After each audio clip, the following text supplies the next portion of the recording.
The emergency call doctor. Sarah Chen pressed her fingers against her tired eyes as another explosion rattled the medical station's reinforced walls. The Galactic Medical Corps outpost on Kepler 442b had been treating wounded soldiers from 3 different species for the past week, and the supplies were running dangerously low. The ongoing territorial dispute between the Zephyrian Empire and the Crystalline Confederation had turned this peaceful research planet into a battlefield. Sarah had volunteered for this assignment 6 months ago, leaving behind her comfortable position at Johns Hopkins to join the first human medical team accepted into the Galactic Medical Corps. Most alien species still viewed humans as primitive, newcomers to the galactic community, barely evolved enough to handle basic first aid. They tolerated human participation in medical missions more out of political correctness than genuine respect for human capabilities. The communication console chirped urgently, its blue holographic display flickering to life. Commander Vextar, a towering Zephyrian with obsidian scales and 4 arms, materialized before her. His usual stoic demeanor was replaced by something Sarah had never seen before: desperation. Dr. Chen. His deep voice carried an unusual tremor. We require immediate medical assistance. Our queen has been gravely injured in an assassination attempt. Sarah's training kicked in automatically. What's the nature of the injuries? I'll need to know what supplies to bring and— You misunderstand, human, Vextar interrupted. This is not a request for you to assist our medical team. Our doctors are unavailable. You must come alone. The implications hit Sarah like a physical blow. In Zephyrian culture, the queen wasn't just a political leader. She was considered a living goddess, the spiritual and genetic mother of their entire species. For them to ask a human, someone they barely considered competent enough to treat common soldiers, to operate on their queen meant their situation was beyond desperate. Commander, I'm honored by your trust, but surely your own physicians. Our medical facility was destroyed in the attack. 3 of our senior physicians are dead. 2 others are critically wounded. The queen has perhaps 6 of your Earth hours before the toxin in her system becomes irreversible. Vextar's 4 hands clenched into fists. Our intelligence suggests the poison used was specifically designed to be untreatable by Zephyrian medicine. It appears to target our unique physiology. Sarah felt her heart racing. The weight of an entire species' survival suddenly rested on her shoulders. Everything she'd learned about Zephyrian anatomy during her xenobiology training flashed through her mind. Their cardiovascular system was vastly different from humans. 3 hearts, crystalline blood that carried both oxygen and electrical impulses, and a nervous system that interfaced directly with their bioluminescent skin patterns. What about the Crystalline Confederation's medical team, or the Galactic Council's emergency response unit? The nearest Confederation medical ship is 18 hours away. The Council's team is dealing with a plague outbreak in the Andromeda sector. You are our only option, Dr. Chen. Vextar's vertical pupils dilated with what Sarah recognized as fear. If Queen Zarathis dies, our entire civilization will collapse into chaos. Without the Queen's genetic template, our species cannot reproduce. We face extinction. The magnitude of the situation settled on Sarah's shoulders like a lead blanket. She thought about her medical oath, about the promises she'd made to help all sentient beings regardless of species. But she also thought about the very real possibility of failure, of being responsible for the extinction of an entire advanced civilization. I need complete access to your medical databases and any surviving equipment. I'll also require a direct neural interface to monitor her vital signs in real time. Sarah was already moving toward her equipment locker, her hands automatically selecting the most essential instruments. And, Commander, I need you to understand that human medicine might not be compatible with Zephyrian physiology. The treatments that save human lives could kill your queen. Dr. Chen, Vextar's voice softened slightly. Our queen specifically requested you. Sarah froze, a medical scanner halfway to her bag. She requested me? How does she even know who I am? 3 weeks ago, you saved the life of Captain Morton when our own medics had given up hope. You used what you called unconventional thinking to repair damage to his secondary heart using techniques unknown to our medical science. The Queen was impressed by your approach. Sarah remembered Captain Morton, a young Zephyrian officer who'd been caught in a plasma explosion. His injuries had been beyond anything in the Galactic Medical Corps textbook, but Sarah had improvised, adapting human cardiac surgery techniques and combining them with Zephyrian biotechnology. She'd never thought anyone important would notice. The transport shuttle is waiting, Vextar continued. Dr. Chen, I must be honest with you. Many of my people will not welcome your presence in our most sacred medical facility. Some may even try to stop you. But you have my personal guarantee of protection, and more importantly, you have our Queen's trust. Sarah sealed her medical kit and grabbed her portable surgical unit, a piece of human technology that had raised eyebrows throughout the galactic medical community for its apparent simplicity. Compared to alien equivalents, what other species saw as primitive, Sarah had learned to see as adaptable. One more thing, Commander, Sarah said as she followed him toward the shuttle bay. If I'm going to save your Queen, I need complete honesty. What exactly aren't you telling me about this assassination attempt? Vextar's scales shifted color slightly, a sign of discomfort Sarah had learned to recognize. The poison used. Our preliminary analysis suggests it was created by someone with intimate knowledge of both Zephyrian physiology and human medical techniques. We believe the assassin may have been studying your species' approach to xenobiology. As Sarah strapped herself into the shuttle's acceleration couch, she realized this mission was more than just a medical emergency. Someone had deliberately created a weapon that could only be countered by human medical knowledge, and they'd used it against the most important being in Zephyrian society. The question was whether this was an elaborate trap, or if humanity's supposedly primitive medicine was about to save an entire civilization. The shuttle's engines roared to life, carrying her toward a destiny that would either establish humanity's place among the galaxy's great civilizations, or mark her as the doctor who let an entire species die on her operating table. The sacred palace, the Zephyrian capital city of Thalandra, stretched endlessly beneath the shuttle as they descended through layers of crystalline spires that caught and refracted the light from 3 distant suns. Sarah pressed her face against the viewport, marveling at the geometric beauty of the architecture that seemed to grow organically from the planet's surface like massive crystal formations. The Palace of Eternal Light approaches, Commander Vextar announced, his voice tight with suppressed emotion. Dr. Chen, I must prepare you for what you'll encounter. Our Queen has been moved to the Sacred Chamber of Healing, a place where no non-Zephyrian has ever set foot. Sarah nodded, understanding the gravity of the cultural boundaries being crossed. What can you tell me about her current condition? The poison has spread throughout her primary circulatory system. Her bioluminescence is failing, which means her neural pathways are beginning to shut down. She experiences what you humans might call seizures, but for our kind, these represent a breakdown in the connection between consciousness and our crystalline blood matrix. The shuttle touched down on a landing platform that jutted out from the palace like a flower, petal made of translucent blue stone. As Sarah gathered her equipment, she noticed dozens of Zephyrian guards surrounding the platform, their scales shifting through patterns of orange and deep purple. Colors she'd learned indicated extreme agitation and distrust. They're not happy about this, she observed. Many believe allowing a human into the sacred chamber will curse our Queen's recovery, Vextar admitted. High Priest Kethmore has been particularly vocal in his opposition. He considers your presence a violation of our most fundamental religious laws. As they walked through corridors lined with walls that seemed to pulse with their own internal light, Sarah noticed other Zephyrians backing away from her, their scales displaying rapid color changes that indicated everything from fear to disgust. Some made gestures she didn't recognize but felt certain weren't welcoming. Commander, I have to ask, if your people believe my presence could harm the Queen, why take this risk? Surely there must be other options. Vextar stopped before a massive door whose surface showed swirling patterns of gold and silver. Dr. Chen, 3 days ago our Queen experienced what you might call a vision. She spoke of a healer who would come from a young species, one whose medicine was born from necessity rather than tradition. She described this healer as someone who would see solutions that our ancient wisdom had overlooked.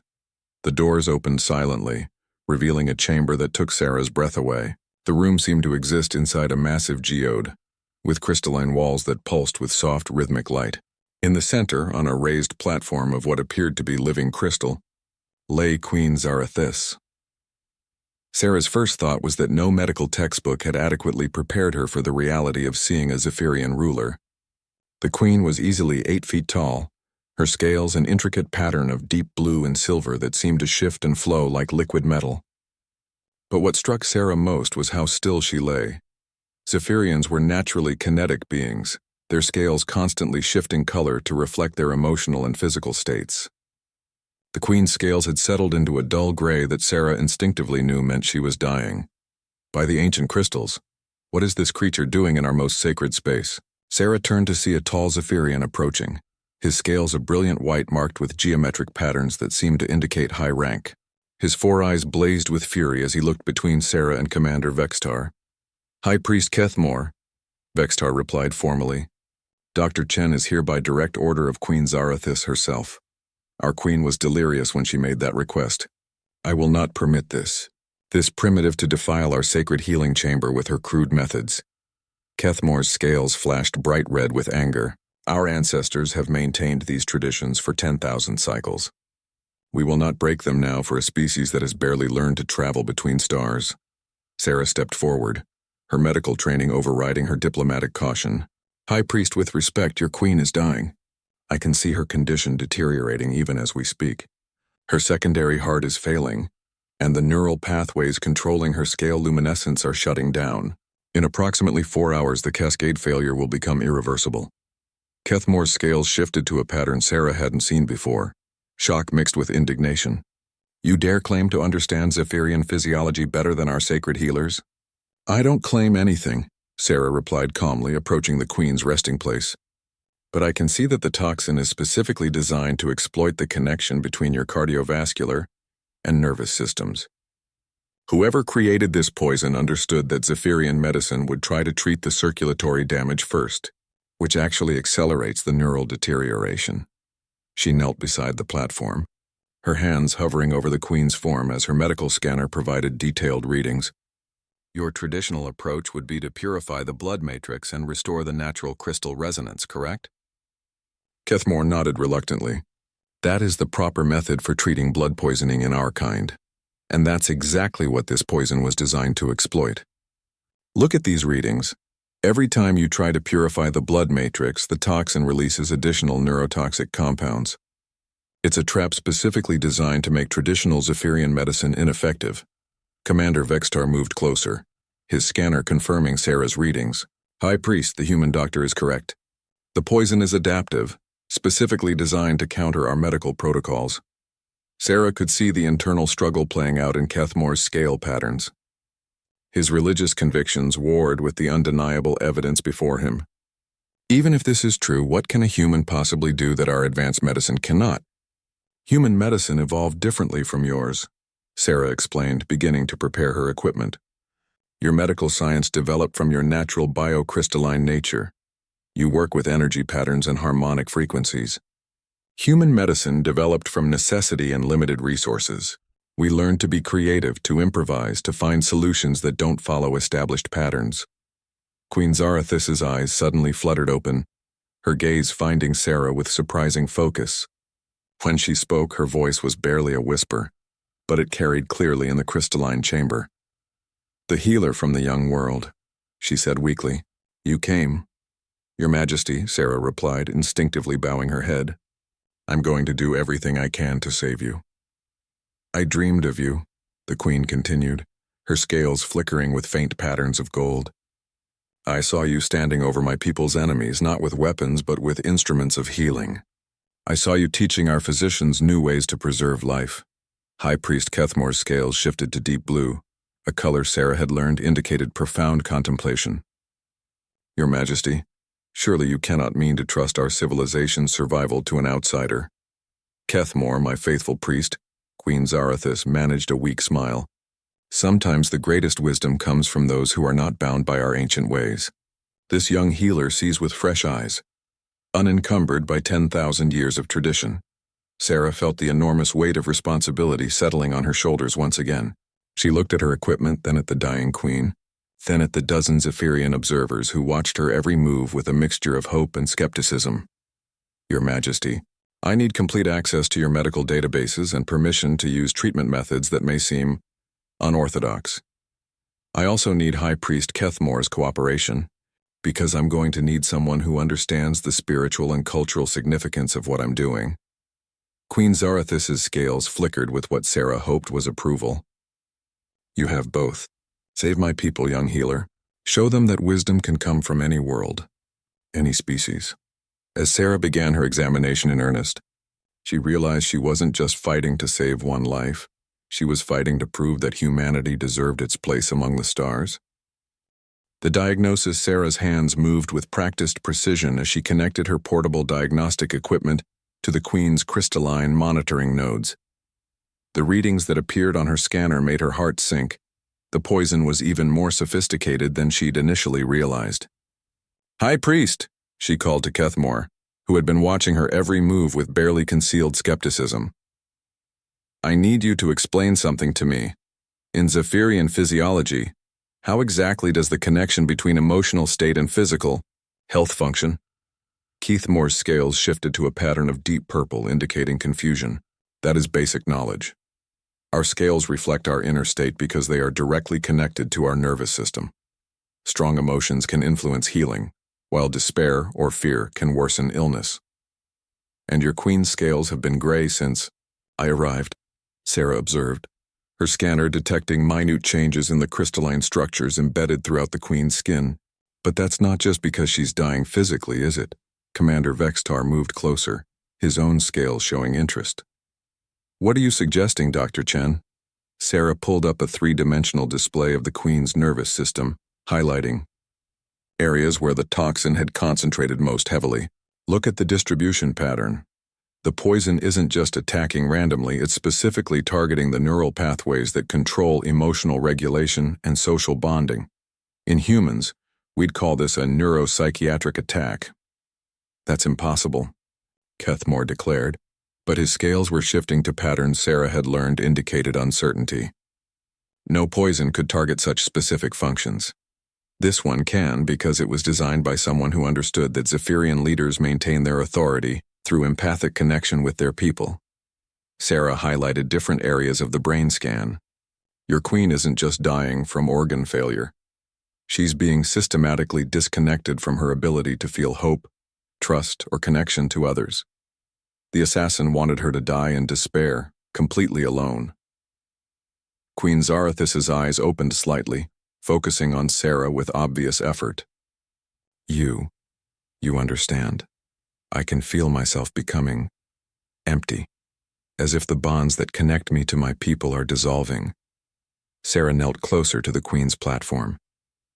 "Your Majesty, can you tell me exactly what you remember about the assassination attempt? Any detail might be important." "The ambassador from the Helix Consortium came to discuss trade agreements," the Queen whispered. "During the formal greeting ceremony, she offered me a traditional crystal wine from her homeworld. I accepted, as custom demands. Within moments, I felt wrong, not just ill but emotionally hollow." Kethmore's scales flashed bright yellow, alarm. "The Helix Consortium has been allies for centuries. They would never—" "High Priest," Sarah interrupted, her scanners detecting something alarming. "I need you to focus on what matters right now. Can Zephyrians survive without their emotional connections intact? I mean physically survive?" "No," Kethmore admitted reluctantly. "Our life force is tied to our emotional and social bonds.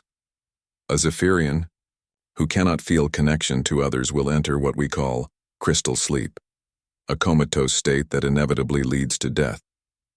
Sarah nodded grimly. "Then we're not just dealing with a poison. We're dealing with a psychological weapon specifically designed to kill through induced depression and isolation. And it gets worse." She manipulated her scanner to show the progression of the toxin through the Queen's system. "Every time your traditional medicine tries to restore the biocrystalline balance, it actually accelerates the emotional disconnection. Your healer's attempts to save her are pushing her deeper into despair." Commander Vextar's four hands clenched into fists. How could anyone create such a targeted weapon?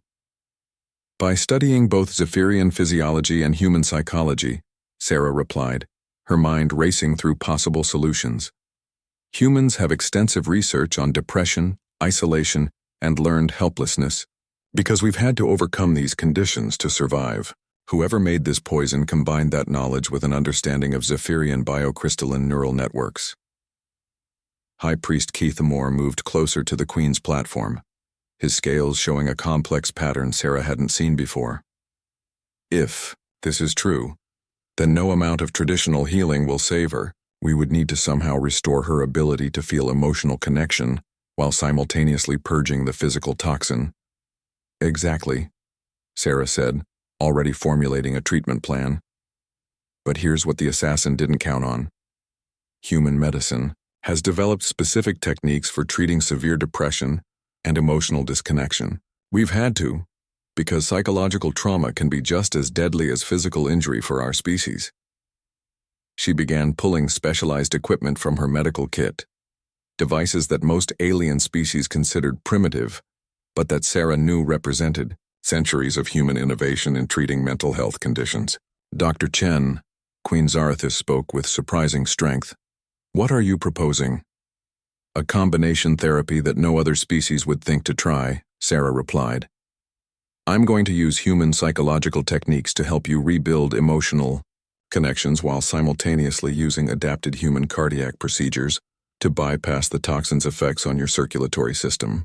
Kethmore's scales shifted through several colors rapidly. You want to perform surgery on our Queen's mind? Not surgery, therapy, but delivered through bioelectrical stimulation of specific neural pathways while I mechanically support her heart function using human techniques. Sarah looked directly at the High Priest. I need you to guide me through the spiritual and cultural aspects because I can't restore her connection to your people without understanding what that connection means. Commander Vextar stepped forward. Dr. Chen, what you're describing sounds incredibly dangerous. If you make an error in understanding our neural pathways, she'll die, Sarah finished. But Commander, your Queen is already dying. Her emotional disconnection is accelerating faster than I initially calculated. We have perhaps 2 hours before the cascade becomes irreversible. Sarah's scanner suddenly chimed with an urgent warning. The Queen's secondary heart had just stopped functioning entirely. High Priest, I need your help right now, Sarah said, urgently, her hands already moving to prepare emergency procedures. I have to manually restart her secondary heart, but I need you to help her remember why she wants to live. I need you to help her feel connected to something worth surviving for. Kethmore looked at his dying queen, then at the strange human doctor who claimed she could do what centuries of Zephyrian medical tradition could not. His scales settled into a pattern of determined resolution. What do you need me to do? Talk to her. Remind her of specific people she cares about. Specific moments of joy and connection. I need her brain to remember what hope feels like while I keep her body alive long enough for the treatment to work. Sarah activated her portable cardiac support unit, a device that could mechanically pump blood through damaged hearts while repairs were made. As she worked to connect it to the Queen's alien physiology, she realized she was about to attempt something that had never been tried in galactic medical history, treating an alien leader's depression while performing open-heart surgery using human technology. Your Majesty, Kethmore began, his voice taking on the rhythmic cadence of Zephyrian ceremonial speech. Remember the festival of first light, when the children of our outer colonies sent you their drawings. Sarah felt the Queen's vital signs stabilize slightly as Kethmore's words seemed to reach something deep in her consciousness. This might actually work, she thought, as she prepared to save not just a life but an entire civilization's hope for the future. The operation Sarah's hands moved with surgical precision as she connected the cardiac bypass machine to Queen Zarathis's crystalline circulatory system. The biomechanical interface between human technology and Zephyrian physiology should have been impossible, but Sarah had learned to improvise during her months treating alien soldiers. Keep talking to her, Sarah instructed Kethmore while monitoring the Queen's vital signs. Her neural activity spikes every time you mention specific emotional memories. The poison may be blocking new emotional connections, but it can't erase established ones. High Priest Kethmore continued his rhythmic recitation, his scales glowing softly as he spoke. Remember, my queen, the day young Morketh took his first flight, you declared it a planetary holiday because his mother had thought he might never develop wings due to his rare genetic condition. The Queen's scales flickered with the faintest hint of blue, the first color they'd shown since Sarah's arrival. Her vital signs strengthened slightly, and the cardiac bypass machine registered improved circulation. "It's working," Commander Vextar observed, his scanner showing decreased toxin concentrations in the Queen's primary neural pathways. "But Dr. Chen, how long can you maintain this artificial heart function?" "As long as necessary," Sarah replied, adjusting the machine's settings to match the natural rhythm of Zephyrian cardiovascular cycles. "But I need to start the next phase soon. High Priest, I'm about to attempt something unprecedented." Sarah reached for a device that looked deceptively simple, a neural stimulation unit originally designed to treat severe depression in human patients. She'd modified it based on her understanding of Zephyrian neural architecture, but she was essentially improvising. "What is that primitive device?" Kethmore asked, his scales showing patterns of concern. "Human medicine developed this to treat what we call treatment-resistant depression cases, where traditional therapy and medication don't work." Sarah carefully positioned the electrodes near specific points on the Queen's head, following the crystalline neural pathways her scanner had mapped. "It delivers precise electrical stimulation to brain regions responsible for emotional regulation and social bonding." "You want to send electricity through our Queen's mind?" Kethmore's scales flashed bright orange with alarm. "Not random electricity, carefully calibrated bioelectrical patterns that match healthy human neural activity in regions analogous to Zephyrian emotional centers." Sarah paused in her preparations. "High Priest, I need you to understand something. This poison was designed by someone who knew that traditional Zephyrian medicine would try to restore chemical balance first, which would actually worsen the psychological effects. Human medicine learned to treat the mind and body simultaneously because we discovered they're inseparable." Queen Zarathus's eyes opened more fully, her gaze finding Sarah's face. "Do it," she whispered.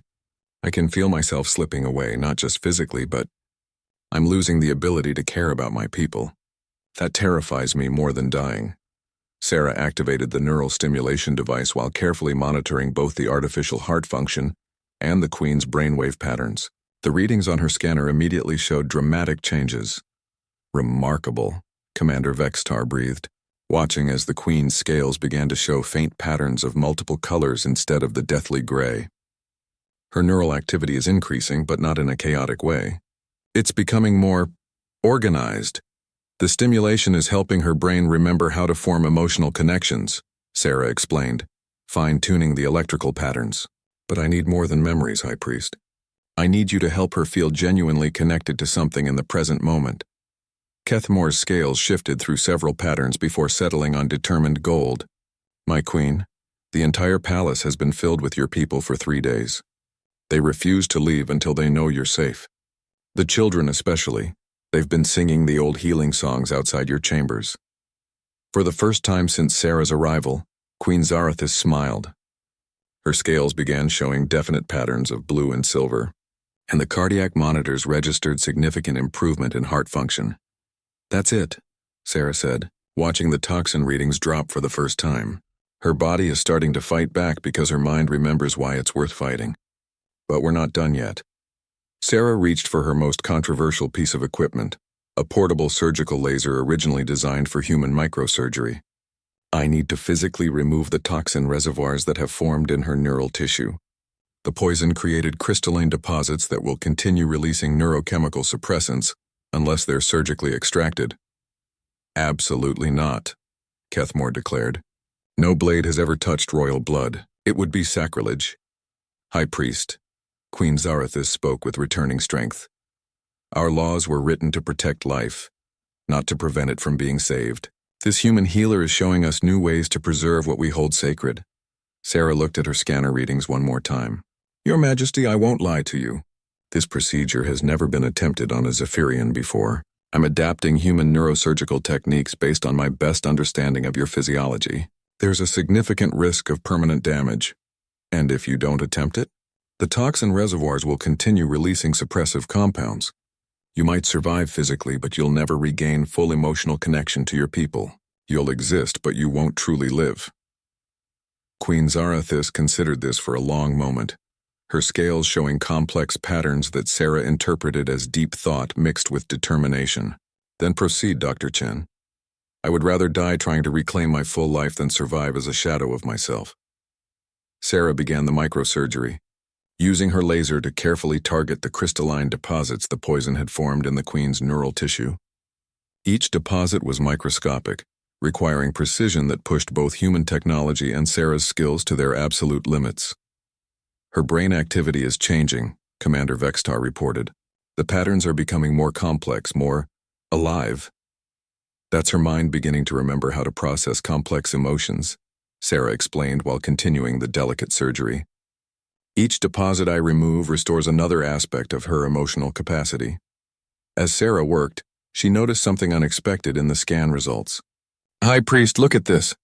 The toxin didn't just target emotional centers. It was specifically designed to prevent the Queen from accessing what appear to be racial memory patterns. Kethmore's scales shifted to deep blue contemplation. The genetic archive, the collective memories and wisdom of our ancestors that guide royal decisions. If she cannot access that, she cannot truly rule, Queen Zarathus finished weakly. The assassin sought not just to kill me, but to ensure that even if I survived, I would be unfit to lead our people into the future. Sarah removed the final toxin deposit and deactivated her surgical equipment. The Queen's brain scans now showed patterns of activity that matched healthy Zephyrian neural function. But something was different. There were new neural pathways that hadn't existed before. Interesting, Sarah murmured, studying the readings. Your brain has formed new connections during the treatment. I think the combination of human neural stimulation and the restoration of your natural emotional capacity has created enhanced pathways for empathic connection. Queen Zarathus sat up slowly, her scales now displaying brilliant patterns of gold, blue and silver that seemed to pulse with vibrant life. For the first time since Sarah had arrived, she looked truly alive. I can feel them, the Queen whispered in wonder. My people. Not just their presence, but their emotions, their hopes, their fears. It's stronger than ever before. As if summoned by her words, the sound of singing drifted through the crystalline walls. Thousands of Zephyrian voices joined in harmony, celebrating their queen's recovery. The revelation Queen Zarathus stood from her healing platform with a grace that seemed impossible just hours before. Her scales displayed patterns Sarah had never seen, cascading waves of gold and blue that seemed to pulse in harmony with the singing voices outside. But as the Queen's strength returned, Sarah noticed something troubling in her scanner readings. Your Majesty, Sarah said carefully, I need to run one more diagnostic. Something about your neural patterns isn't matching what I expected. Dr. Chen, surely your treatment was successful, Commander Vexitar observed, his scales showing confused patterns. Our Queen appears fully recovered. Sarah frowned at her readings. That's just it, she's more than recovered. Her empathic abilities are showing levels that shouldn't be possible with normal Zephyrian physiology. It's as if the treatment didn't just restore her natural capacities, but enhanced them beyond their original parameters. High Priest Kethmore moved closer, his scales shifting to patterns Sarah recognized as deep concern. What are you suggesting, human doctor? I'm not sure yet. Sarah adjusted her scanner settings, focusing on the new neural pathways that had formed during the treatment. But I think we need to consider the possibility that this assassination attempt was more complex than it appeared. Queen Zarathus sat gracefully on the edge of her platform, her enhanced empathic senses apparently picking up on Sarah's growing unease. Dr. Chen, please speak freely. What troubles you? The toxin was incredibly sophisticated, too sophisticated for a simple assassination attempt. It was designed not just to kill you, but to do it in a very specific way that would leave your people leaderless and divided. Sarah pulled up a three-dimensional model of the poison's molecular structure. But more than that, it was engineered to be treatable only by combining human, psychological techniques with Zephyrian neural stimulation. Commander, Vextar's scales flashed, through rapid color changes indicating confusion and alarm.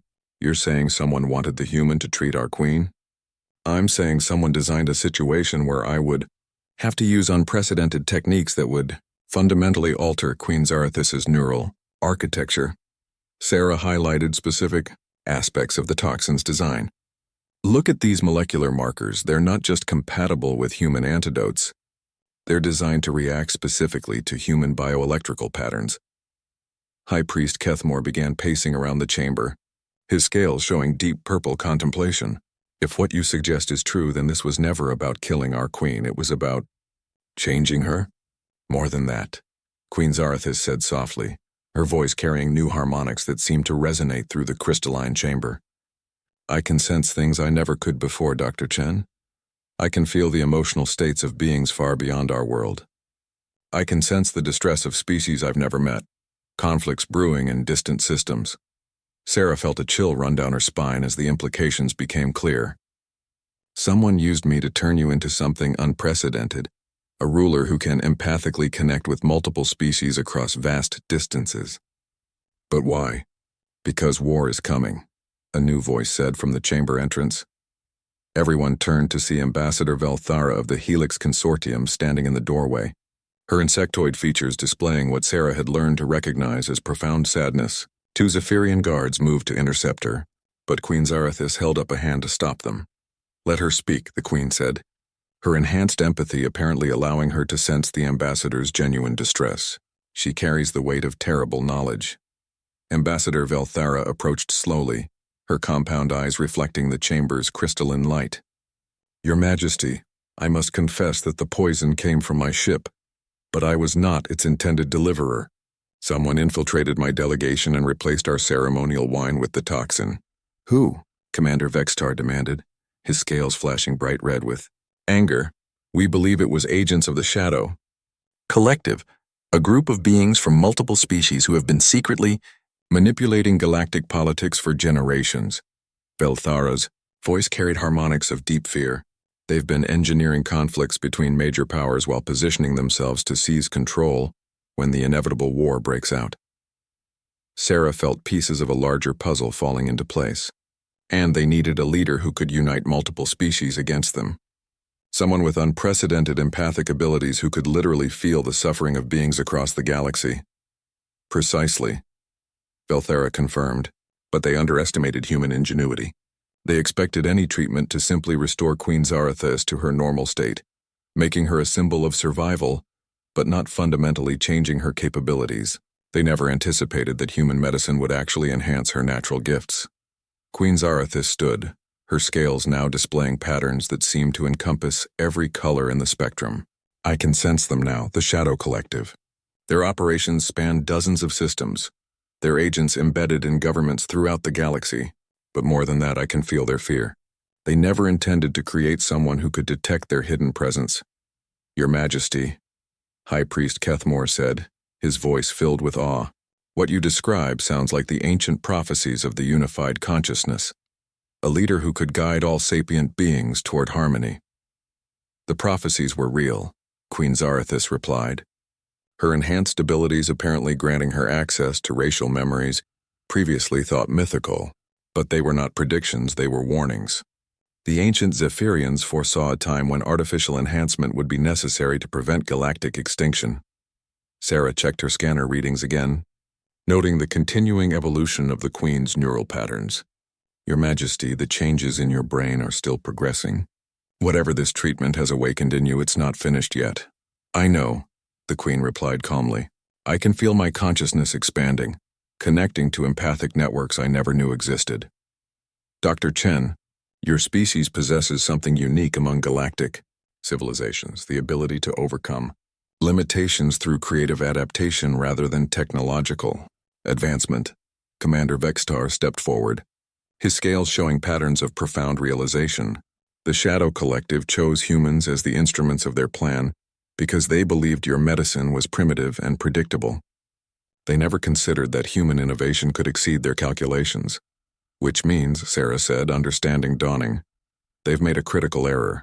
They wanted to create a situation they could control, but instead they've empowered someone who can not only detect their activities but potentially unite the galaxy against them. Ambassador Velthara's posture straightened with what appeared to be hope. Your Majesty, if you can truly sense their operations, then perhaps we can prevent the war they're orchestrating. Queen Zarathis walked to the chamber's great window, looking out over her city where thousands of her people still gathered in celebration.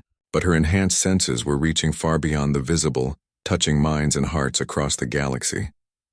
"The war has already begun," she said softly, "but not the war they intended. Dr. Chen, your human medicine has given me the ability to sense suffering across species barriers. I can feel populations crying out for help, entire civilizations on the brink of despair. The Shadow Collective has been systematically weakening the foundations of galactic civilization for generations." Sarah joined the Queen at the window, realizing that her simple desire to help one patient had somehow placed her at the center of a conflict that would determine the future of every sapient species in the galaxy. "So what happens now?" she asked. Queen Zarathus's scales settled into patterns of determined resolution. "Now we show the galaxy what's possible when species work together instead of against each other. And Dr. Chen, I have a feeling that human medicine is going to be very important in the days ahead." The new alliance 3 months after the operation that saved Queen Zarathus, the galactic landscape had transformed in ways no one could have predicted. Sarah stood in what had once been the Galactic Medical Corps facility on Kepler 442b, now converted into the headquarters for something unprecedented, the Interspecies Healing Initiative. "Dr. Chen, the delegation from the Crystalline Confederation has arrived," reported Lieutenant Commander Torres, one of 12 humans who had joined the rapidly expanding project. "They're requesting immediate consultation on what they're calling empathic plague syndrome, affecting their outer colonies." Sarah nodded, reviewing the diagnostic data on her tablet. The symptoms described by the Confederation matched 17 other similar cases across the galaxy, species experiencing sudden breakdowns in their natural emotional regulation systems. It was becoming clear that the Shadow Collective's manipulations had been far more extensive than anyone had initially realized. "Any word from Queen Zarathus about the Andorian situation?" Sarah asked. "She's currently in deep meditation, extending her consciousness to the Andorian homeworld. Her initial assessment suggests they're dealing with artificially induced collective depression, probably caused by psychoactive compounds introduced into their water supply decades ago." Through the facility's main window, Sarah could see the construction of what would soon be the galaxy's first integrated medical research center. Representatives from 43 different species worked alongside human engineers and doctors, sharing knowledge that previous generations would have considered impossible to combine. The door to Sarah's office opened, and High Priest Kethmore entered, his scales displaying patterns that had become familiar over the past months. Complex mixtures of awe, gratitude, and something that could only be described as profound friendship. "Dr. Chen, Queen Zarathus requests your presence for the evening's council session. The reports from our scout teams have confirmed your suspicions about the Helix Nebula incidents." Sarah gathered her equipment, including several new devices that had emerged from the collaboration between human medical technology and alien bioengineering. The combination had produced diagnostic tools that could analyze emotional and psychological states across species barriers, something that should have been impossible given the vast differences in alien neural architecture. "How many confirmed Shadow Collective operations have we identified now?" Sarah asked as they walked toward the council chambers. 137 active manipulation sites across 49 systems, Kethmore replied, his scales shifting to patterns that indicated both satisfaction and concern. "But Dr. Chen, what troubles me is how long these operations have been running. Some of the psychological manipulation campaigns began centuries ago. The council chamber had been designed to accommodate the vastly different physiological needs of multiple species. Atmospheric processors maintained distinct environmental zones while allowing for natural interaction, and translation fields ensured that even the most subtle emotional and cultural nuances were preserved across species barriers." Queen Zarathus sat at the center of the chamber, but her appearance had continued to evolve since the operation. Her scales now displayed patterns that seemed to shift between multiple species' emotional indicators, and her eyes held a depth of awareness that spoke of consciousness expanded far beyond normal Zephyrian limits. "Dr. Chen," the Queen said as Sarah entered, "I've just concluded contact with the survivors of the Vegan colony disaster. The psychological trauma they've experienced isn't natural. It's the result of deliberately induced neural modification designed to make them incapable of trusting other species." Sarah took her seat at what had become known as the Human Integration Council. Around the chamber, Representatives from dozens of species worked together on solutions to problems that individual civilizations had struggled with for generations. Your Majesty, I've been analyzing the pattern of Shadow Collective operations, and I think I understand their long-term strategy. Sarah activated a holographic display showing galactic political boundaries over the past millennium. They haven't been trying to conquer the galaxy through military force. They've been systematically destroying the psychological foundations that allow different species to cooperate with each other. Ambassador Velthara, whose ship had been converted into a mobile medical facility, gestured with her compound appendages. The beauty of their approach is its subtlety. Each species believes their psychological problems are natural, evolutionary limitations rather than artificial constraints, which is why human medicine has been so effective in treating these conditions, added Dr. Morketh, a young Zephyrian who had become Sarah's primary research partner. Human psychology developed specifically to overcome limitations imposed by hostile environments and traumatic experiences. You learned to heal minds that had been broken by circumstances, while other species never needed to develop such techniques. Commander Vextar, now serving as military coordinator for the growing alliance, brought up tactical displays showing Shadow Collective fleet movements. Our enhanced intelligence gathering has revealed something disturbing. They're mobilizing for what appears to be a final campaign, but not the military conquest we expected. They're preparing to release something they call Consciousness Plague, a biological weapon designed to destroy the ability for empathic connection across all known species simultaneously. Queen, Zarathus's scale shifted to deep red patterns indicating alarm. I can sense the preparation of this weapon in the collective consciousness. If successful, it would reduce every sapient being to isolated, fearful individuals incapable of cooperation or trust. But they didn't account for the changes in your neural architecture, Sarah realized. Your enhanced empathic abilities might be immune to their weapon, but more importantly, you might be able to protect others. Precisely, but not alone. The Queen stood, her scales now displaying patterns that seemed to encompass colors beyond the visible spectrum. Dr. Chen, the enhancement procedure you performed has given me the ability to extend empathic protection to others, but only if they undergo similar neural modifications. Sarah felt the weight of enormous responsibility settling on her shoulders once again. You're talking about performing the same experimental treatment on representatives from every major species in the galaxy. Not just representatives, volunteers who would serve as empathic anchors for their entire populations. The network of enhanced consciousness we could create would be virtually impossible for the Shadow Collective to disrupt. Dr. Morketh leaned forward, his scales showing excited patterns. The theoretical framework is sound. If we could establish empathic connection nodes throughout the galaxy, the artificial psychological barriers the Shadow Collective has spent centuries creating would simply dissolve. But the risks, Commander Vextar pointed out, are enormous. We're talking about fundamental alterations to the neural architecture of multiple species based on a single successful experiment. Sarah looked around the chamber at beings who just months ago had viewed humans as barely evolved primitives. Now they were looking to human medical innovation as the key to saving galactic civilization. There's another factor to consider, Sarah said slowly. The original enhancement to Queen Zarathus worked because it combined human psychological techniques with Zephyrian neural stimulation. But each species would require modifications adapted to their specific physiology and consciousness structure. Which is why, Ambassador Velthara interjected, we've prepared facilities on 12 different worlds, each staffed with medical teams combining human doctors with specialists from the target species. Queen Zarathus moved to the chamber's center, her enhanced consciousness apparently reaching out to touch the minds of everyone present.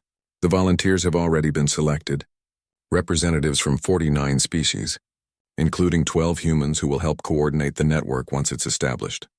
Sarah felt a mixture of pride and terror as she realized the scope of what they were proposing.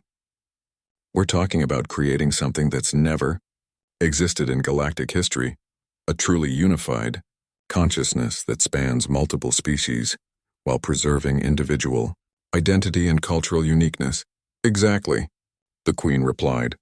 And when the Shadow Collective deploys their consciousness plague, They'll discover that their weapon is useless against a galaxy that has learned to think and feel as one unified community while celebrating the diversity that makes each species unique. As the council session continued into the night, planning what would either be the salvation or the transformation of galactic civilization, Sarah reflected on how a simple medical emergency had led to humanity's most important contribution to the cosmos, proving that sometimes the greatest strength comes not from advanced technology, but from the willingness to heal what others had thought was permanent, broken. Outside the chamber windows, construction continued on medical facilities that would soon attempt to do for the galaxy what Sarah had done for one dying queen: restore the ability to hope, to trust, and to believe in a future worth fighting for.